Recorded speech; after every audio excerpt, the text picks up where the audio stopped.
and I have a doctor's appointment coming up this October 4th, and I'm gonna get my leg measured for a new one. And Shriners Hospital been doing my surgeries for free, and they've been doing a bunch of stuff. Do you remember how old you were when you had your surgery? 1 year old. No, you were 2. 2 years old. Show them your little leg. This is my little leg when I was 2 years old. And a guy said, "What design do you want?" And he said, "You can make it one of Daddy's tattoos." And he was into skulls. You were into skulls. You're the one that picked that. He was into skulls. No, Daddy been making, he made a lamp out of my old leg. And I was playing in my the lamp that Daddy made, and I was messing around. I was rocking, and the bottom foot of it just it grew come loose, So, at the Shriners Hospital in Greenville, why don't you tell them a little bit about the people that work with you? Why don't you tell them about Chrissy and tell them about how nice the doctors are and how everybody treats you really good? My doctor's named Chrissy. He's really funny, and when I ever get the thing that to measure my leg, I always giggle and move. And they help me, and when I'm in the hospital doing my surgery, Chrissy sometimes comes in, right? Chrissy does come in sometimes. Chrissy comes in sometimes, and she just checks on me because she. Don't fall off of that. We'll have to replace your other leg.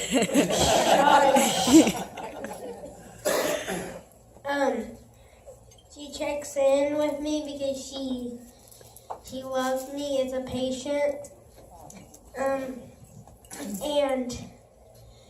when I was a baby, it was like Jay. Oh, your leg.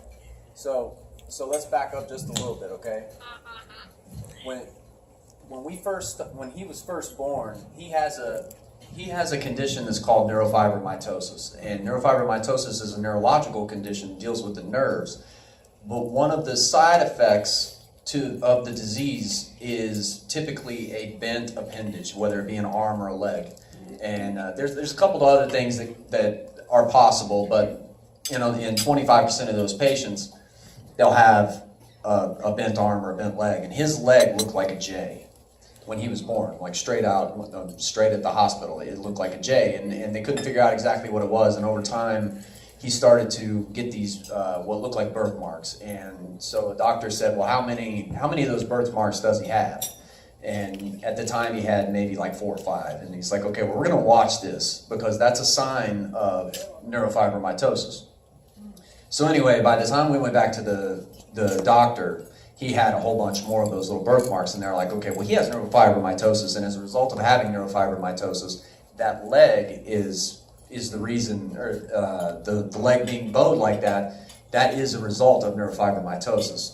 And so basically from birth, we knew he had this condition. One of the things about that bend in the leg, I wish I had brought the x-ray because it would make a lot more sense, but literally it looked like this.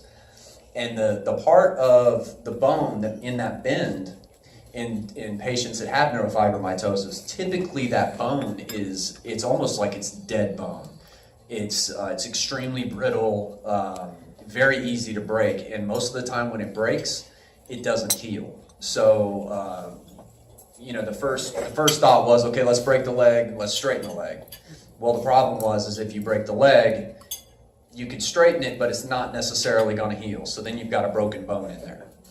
So they said that in some of the papers, you know, she's all over the internet. You know, she grew up with the internet. Me, not so much, but she was all over it. So she started reading about it, and the topic of amputation came up.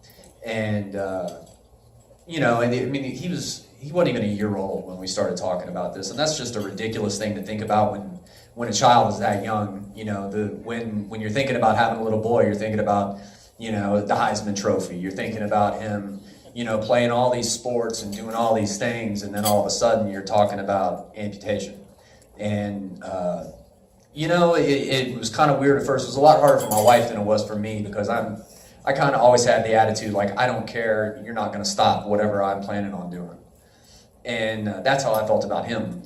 You know, we're just like, we're going to muscle through this. It was a little bit harder for her, but once we started talking about amputation, it really opened up a lot of avenues. Now, the problem with amputation, besides the fact that you're losing an appendage, is it's extremely expensive. And I'm not a rich man. My wife was in graduate school at the time.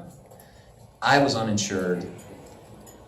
I already had one kid, and we had a second one that had a problem. And I didn't know what we were going to do about it. I had no idea how to fix this. And so there was a hospital there, a children's hospital, extremely good hospital, and they were talking to us about, you know, doing an amputation. And then a guy that was a friend of my family's, we were living in Denver, Colorado, a guy in New Orleans, he was talking to my mother on the phone, and he said, he was a Shriner, and he said, well, they need to go to a clinic. They need to go talk to the Shriners. And, you know, when my mother told me that, I said, I was like, well, I thought that was only burns. And she's like, well, I don't know, but this guy says you need to go set this up. So I made a phone call and set it up. And I went to a clinic exactly like a remote clinic, exactly like what Wayne was talking about just a little bit ago. They don't have a hospital in Denver. They have one in Salt Lake City, but the doctors from Salt Lake City will fly out and once a month, and you go and you talk to them, and they'll evaluate. And immediately they said, he's now a patient, we're going to fly you to Salt Lake City. And within a week, we were in Salt Lake City. And so within a couple of months of finding out that the Shriners supported this, and that there were hospitals that were specifically aimed at what he had, the problems that he had, not only burns, but also stuff dealing with, you know, with legs and arms, and God knows what else. He was getting ready to have his surgery. And again, without the Shriners, we would have absolutely, I wouldn't have known. I mean, I still half the time don't know what to do, because the amount of money that was spent on that amputation just to give him a chance to be a normal kid is outrageous. I can't say how much you guys, what you do, have changed him, because he went from being, you know, somewhat a child that was somewhat made of glass. He had a glass leg. The leg would have broken. Once they did the surgery and they looked at it, and they were actually looking at the bone, they were like, this is no questions asked. That bone would have broke. And if that bone broke, it wouldn't have healed. They would have had to amputate up higher, and without going into too much, you know, the surgical stuff, he would have had bone spurs in his leg for his entire life. He would have had to have surgeries over and over, two or three a year, and he wouldn't have been able, you know, he would have been constantly trying to heal that leg. And as a result of the brilliant doctors, and more importantly than the doctor, or just as importantly, I should say, as the doctors, you know, the contributions that you guys make, and you know, putting on the hats for the kids, it makes a big deal. It really makes a big deal. You guys do a great thing for them. And so I guess long story short, if you have any question as to if you guys are making a difference, you are absolutely making a difference. And I can't say enough how grateful I am as a father, and I know how grateful he is as a patient. And so I'll leave you guys with that. We really absolutely appreciate 100% every single solitary thing that you do, and I can't say it enough.